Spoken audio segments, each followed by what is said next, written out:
आज के वीडियो में मानव पूर्व पूर्वज को समझाएंगे। तो चलिए शुरू करते हैं। देखिए, मानव विकास के संदर्भ में दो मत हैं। पहला, प्रोप्लियोपिथेकस से सीधे रामापिथेकस का विकास हुआ। पहला मत ये है। कुछ लोगों ने क्या कहा कि प्रोप्लियोपिथेकस से रामापिथेकस का विकास हुआ।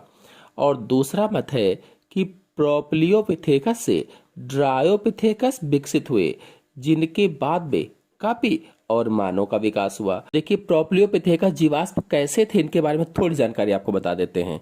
तो प्रोप्लियोपिथेकस लगभग 3 से 3.5 करोड़ वर्ष पहले ओलिगोसीन काल में, ओलिगोसीन काल मतलब अल्प नूतन काल से मानव और कपि के आदि पूर्वज के जीवाश्म हैं।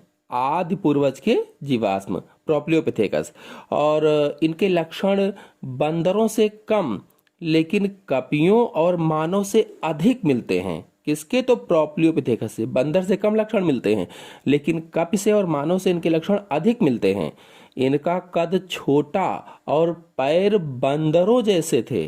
कद छोटा था, पैर जैसे बंदर के होते हैं, लेकिन आकृति कपियों जैसी थी। जैसे कपि होते हैं बिल्कुल वैसे ही आकृति थी इनकी।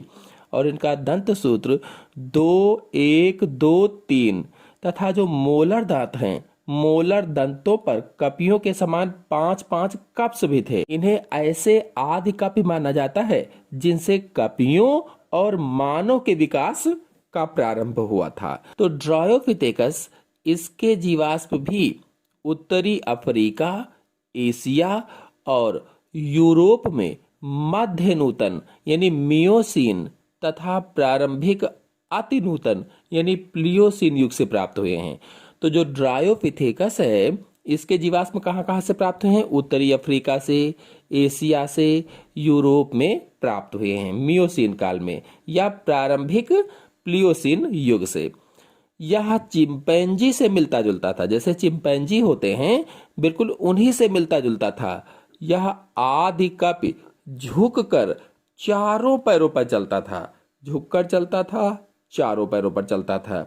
इसके अग्रपाद पश्चपादों की अपेक्षा छोटे थे, यानी पश्चपाद बड़े थे, पैर बड़े थे और अग्रपाद छोटे थे। कपाल गुहा का आयतन 400 सीसी था। 400 सीसी। चेहरा चपटा, थूथुनुमा, कैनाइन दांत बड़े बड़े और मोलर पर 5 कप्स या उभार थे। कप्स यानी उभार पाए जाते हैं। यहीं पर थोड़ी सी जानकारी आपको सिवापिथेकस के बारे में बता देते हैं। सिवापिथेकस, तो इसके जीवाश्म भारत की शिवालिक पर्वत श्रेणियों से मिले हैं। ये जीवाश्म 0.8 से 1.4 करोड़ वर्ष पुराने तथा अति नूतन यानी कि प्लियोसीन युग के हैं। और इनके दांत और जबड़े कपियों जैसे हैं और मस्तिष्क व हाथ की संरचना बानरों जैसी है। जो सिवापिथेकस हैं, इनके दांत और जबड़े कैसे? जैसे कपि के जबड़े होते थे, दांत होते थे, और मस्तिष्क तथा हाथ बंदरों जैसे, वानरों जैसे हैं। संभवतः ड्रायोपिथेकस से सिवापिथेकस का और उसके बाद मानव का विकास आरंभ हुआ होगा। माना जाता है कि पहले ड्रायोपिथेकस से सिवापिथेकस बने होंगे और इसके बाद मानव का विकास प्रारंभ हुआ होगा। आप देखिए, इसमें रामापिथेकस बचा हुआ है, इसके बारे में जान लेते हैं।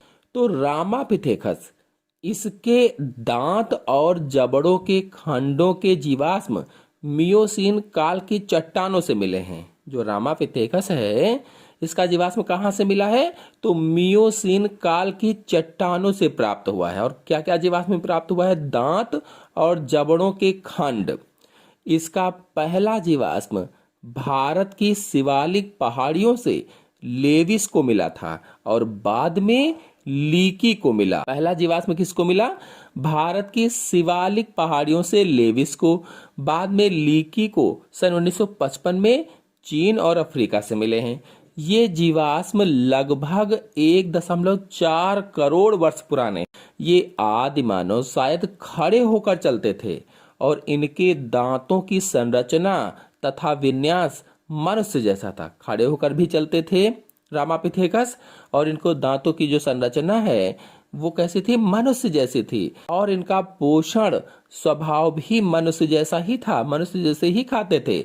सन 1948 में लीकी को अफ्रीका की विक्टोरिया झील के समीप से एक अन्य प्रागैतिहासिक कपिमानव के जीवाश्म मिले थे। 48 में किसको? तो लीकी को अफ्रीका की विक्टोरिया झील के पास से एक अन्य प्रागैतिहासिक कपिमानव के जीवाश्म मिले थे।